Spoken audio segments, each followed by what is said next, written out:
Right. Vijayasai Reddy కొత్త party పెట్టబోతూ ఉన్నారు. వాస్తవానికి ఆయన వైసీపీలో రిజైన్ చేసిన తర్వాత వ్యవసాయం చేసుకుంటానన్నారు. ఆ తర్వాత రాజకీయాలకు దూరంగా ఉంటానన్నారు. భారతీయ జనతా పార్టీలో చేరే ప్రయత్నం జరుగుతోంది అనే ప్రచారం కూడా జరిగింది. కానీ ఇప్పుడు కొత్త పొలిటికల్ పార్టీ తిరుమల వేదికగా ఆయన ప్రకటించేశారు.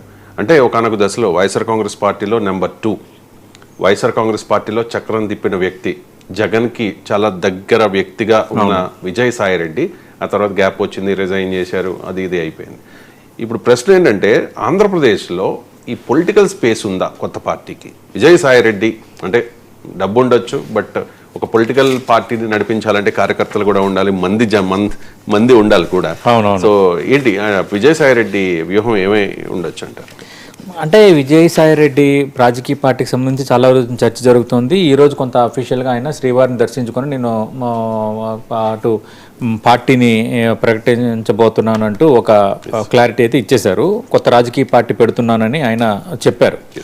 అంటే తిరుమలలో శ్రీవారిని దర్శించుకున్న అనంతరం విజయసాయిరెడ్డి చేసిన ఈ ప్రకటన అనేది కొంత సీరియస్గానే తీసుకోవాలి. ఎందుకంటే సీరియస్ ప్రకటన ఇది. ఇప్పటివరకు వార్తలు వస్తున్నాయి, వెయిట్ చూడండి ఎందుకు అని ఈ విధంగా మాట్లాడిన వ్యక్తి శ్రీవారిని దర్శించుకొని వచ్చిన తర్వాత కొత్త రాజకీయ పార్టీ పెడుతున్నానని ఒక రకంగా అఫీషియల్గా చెప్పేశారు. గతంలో త్వరలో ఒక పార్టీ పెడతా, ఆ త్వరలో ఇట్లా చేస్తా అంటుండేవారు. కానీ గతంలో ఆయన కొన్ని చేసిన వ్యాఖ్యల వల్ల వాటిని సీరియస్గా తీసుకునేవాళ్ళుగా చాలామంది. కానీ ఇప్పుడు ఇది మాత్రం కొంత సీరియస్గానే తీసుకోవాలి. అయితే ఇక్కడ 2 రకాల చర్చ ఉంది. అదేంటంటే భారత్ జన వికాస్ బీజేవి, అంటే బీజేపీ కొంత రైమింగ్ కుదిరేలా బీజేవి భారత్ జన వికాస్ అని ఒక పార్టీ పెట్టబోతున్నారని చర్చ జరుగుతుంది.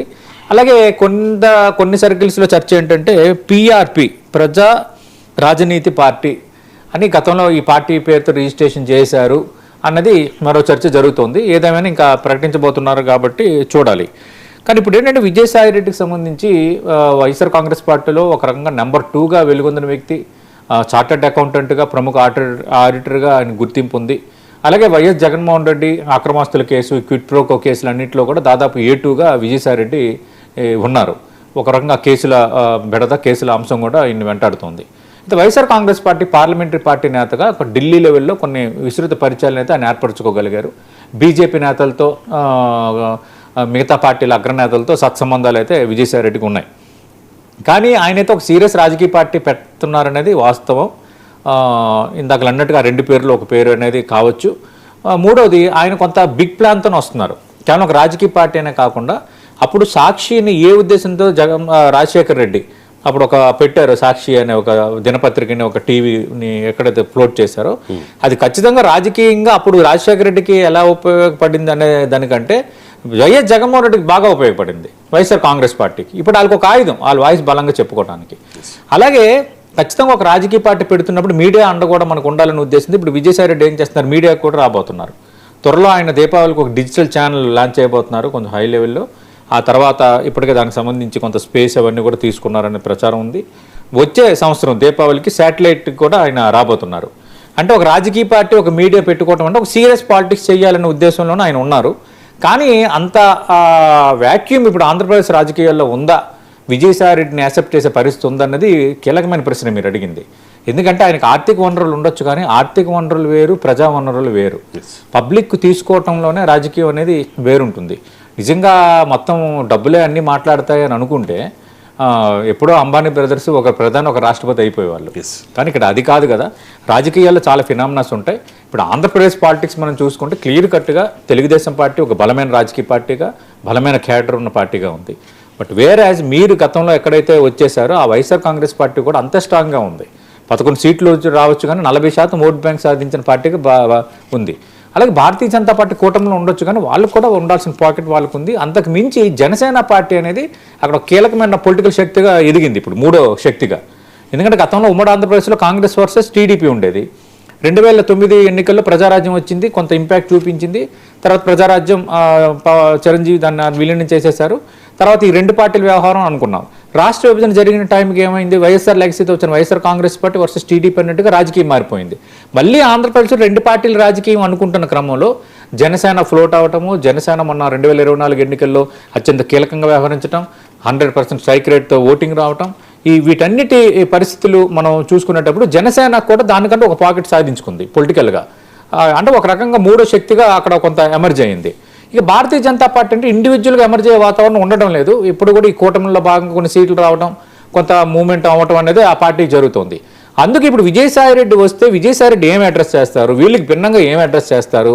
మీరు అడ్రస్ చేసినంత మాత్రాన, ర్యాలీలు తీసినంత మాత్రాన, యాత్రలు చేసినంత మాత్రాన రేపు పొద్దున్న బులోమని మొత్తం ప్రజలంతా వచ్చి ఓట్లేసే వాతావరణం ఉందా లేదా అన్నది ఇప్పుడు మనం చూడాలి. ఎందుకంటే ఆంధ్రప్రదేశ్ రాజకీయాలు వేరు, ఆంధ్రప్రదేశ్ ఓటర్ మైండ్ సెట్స్ మారిపోయాయి.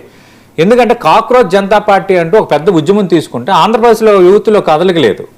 ఎందుకంటే అక్కడ యూత్ కూడా ఒక రకంగా డివిజన్ అయిపోయి ఆ రాజకీయ చట్టంలో అట్లా ఇమిడిపోయారు. అందుకు ఇప్పుడు రేపొద్దు మీరు ఏ కాస్త వస్తారు, ఏమని చెప్తారు? రెండోది బీజేపీకి సత్సంబంధాలు ఉన్నాయంటున్నారు. బీజేపీ సత్సంబంధాలు ఉన్నప్పుడు ఆంధ్రప్రదేశ్ రాష్ట్రానికి ప్రత్యేక హోదా, విభజన చట్టం, హామీలు వాటన్నిటిపై గట్టిగా మీరు మాట్లాడతారా?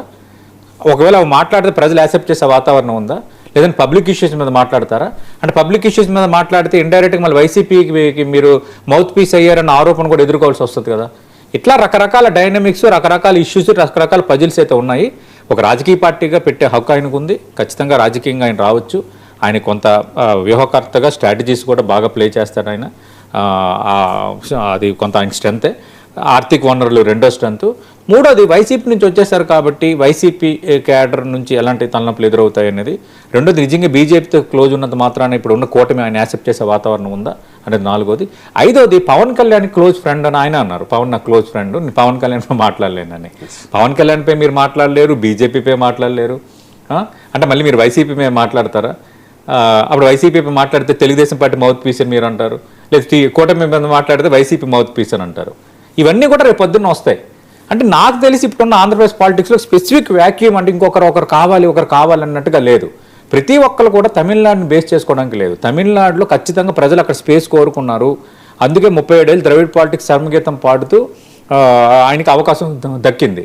నిన్న కూడా చూసాం కదా, అక్కడ మొన్న చేసిన కామెంట్స్, ఆ స్పేసు ఎందుకు అక్కడ ఉన్న దీనికి అక్కడ ఒక వ్యాక్యూమ్ కుదిరింది కాబట్టి విజయ్ సీఎం అవ్వగలిగారు. కానీ ఇప్పుడు అక్కడ వ్యాక్యూమ్ ఆంధ్రప్రదేశ్ పాలిటిక్స్లో అయితే లేదు. మరి కొత్తగా వచ్చి ఏం చెప్తారు, ఏం కొత్తదనం చూపిస్తారు, ఏ విధంగా యూత్ని లాక్కోగలుగుతారు, ఏ విధంగా పార్టీని ఎమర్చుతారు, ఏ విధంగా ఫ్లోట్ కాగలుగుతారు అనేది కొంత ఇంట్రెస్టింగే. చూద్దాం. మనం ముందుగానే అనకూడదు కానీ బట్ రాజకీయంగా ఏమో ఆయన లెక్కలు ఎలా ఉన్నాయో అనేది. ఎందుకంటే లెక్కలు వేయటంలో మంచి వ్యూహకర్తే విజయసాయిరెడ్డి. బట్ ఆ లెక్కలు ఎంతవరకు వర్కౌట్ అవుతాయి అనేది వేచి చూడాలి. Thank you so much Satish గారు, చాలా అంశాల మీద చాలా ఇన్డెప్త్గా విశ్లేషణ అందించినందుకు.